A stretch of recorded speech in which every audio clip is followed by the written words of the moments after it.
সম্মানিত ভিউয়ার্স, আসসালামু আলাইকুম। দেশ ও দেশের বাইরে যে যেখান থেকে আজকে আমাদের ভিডিওটি দেখছেন সকলকে জানাচ্ছি আন্তরিক শুভেচ্ছা অভিনন্দন। তো আজকে আমরা আপনাদেরকে দেখাবো আমাদের সেই পরিচিত ভাইরাল মুখ, আমাদের মানিকগঞ্জে যে অনেক পরিচিত হয়েছিল, মানে ভাইরাল হয়েছিল, সেই মাসুদ সাহেব আমাদের সামনে আসছে। বিখ্যাত মাসুদ রানা আমাদের বড় ভাইয়ের সাথে দেখা করতে আসছে সম্ভবত। আসসালামু আলাইকুম ভাই। আসসালাম। ভালো আছেন? হ্যাঁ আছি, আল্লাহ রাখছে ভালো। ওই মাসুদ পাইলেন কোন ভাই?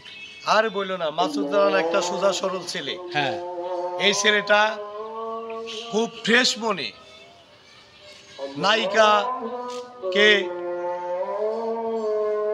যে তার মন থেকে যখন নায়িকা তাকে আদর করেছে, আমাদের শিরিন শিলা হ্যাঁ, ওকে আদর করার পর সে খুব হৃদয় দিয়ে অন্তর দিয়ে, কোনো খারাপ উদ্দেশ্যে নয়, এটা ভালো উদ্দেশ্যে, যে ফ্রেশ মনে একটা সন্তান যেমনি মাকে চুমা দেয়, খালাকে চুমা দেয়, বড় বোনকে চুমা দেয়, ফ্রেশ মনে চুমা দিয়েছে।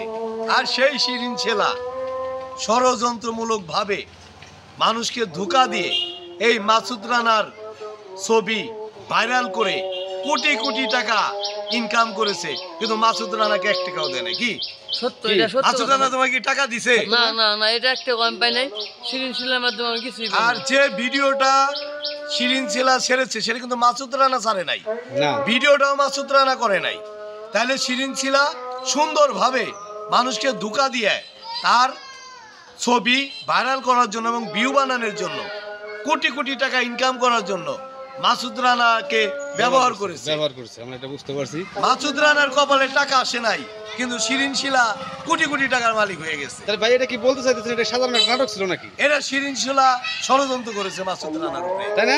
মাসুদ আমি রানার বুঝতে পারি পাশে। নাই, আমি বুঝতে পারি না। আমি আপনাদের কাছে আসছি, আমি এখনো জানেন, আগে জানেন আমি অটো আগে চালাতাম রিক্সা, এখন আমি অটো চালাই। এবং কি আমাকে দেওয়ান মতন কাকা ফোন দিছে, টাউনে যাবো আসছে একটু আয়, তাই আসছি। তাই একটু দেওয়ান মতন কাকা বললো, তুই এতদিন এখানে ঘটনা হলো, তুই আমাকে চাইলি নাকি? আইতে তোর টাকা লাগতো, পয়সা লাগতো, তুই রিক্সায় দিস, তোর গাড়ি বানাই, তোর গাড়ি বানাই আমি দিয়ে দিতাম। তখন মতো তোর এলাকার পোলাহান, সরল সুরা পোলাহান, তখন এইভাবে ধোকা দেওয়া যায়, আমাকে কষ্ট লাগে। তখন থেকে আমাকে কিছু দেয় বেশি। আমরা উকিলেছি করলাম কিসের জন্য? তো কাল করে ঠিক ঠিক কিসের জন্য তখন এত কিছু করলাম? মানুষের পাশে উন্নয়নের জন্য আমি আছি, গরিব মানুষের সুখে দুঃখে সবসময় আমরা আছি। আমাদের দেশের যে সমাজ ব্যবস্থা, 100 টাকা চোর রে আমরা দড়ি দিয়ে বাইন দিয়ে পিটিয়ে বিচার করি, আর কোটি কোটি টাকা চুরি করে দুর্নীতি করে তাকে সার করে সেলুট দেই। এই অবস্থা হয়েছে মাসুদ রানার।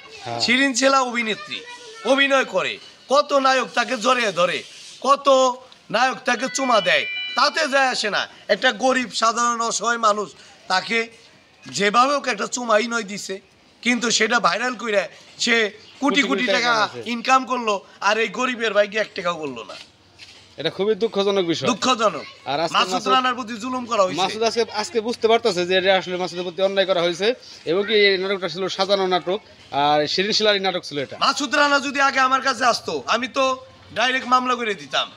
আমি কাকা মামলা করবো, আমার কাছে তো এরকম টাকা পয়সা নেই, মামলা করবো এত টাকা পয়সা পাবো কেন? কোর্টে মামলা করতে টাকা লাগে না, বাংলাদেশ সরকার লিগ্যাল এডের মাধ্যমে বিনা পয়সায় গরিবের মামলা করে দেয়। আচ্ছা ভাই, এটা কি শিরিন শিলার বিরুদ্ধে মামলা হইব নাকি?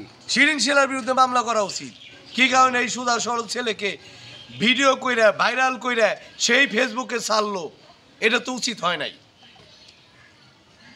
খুবই দুঃখজনক বিষয়টা, কারণ সহজ সরল একটা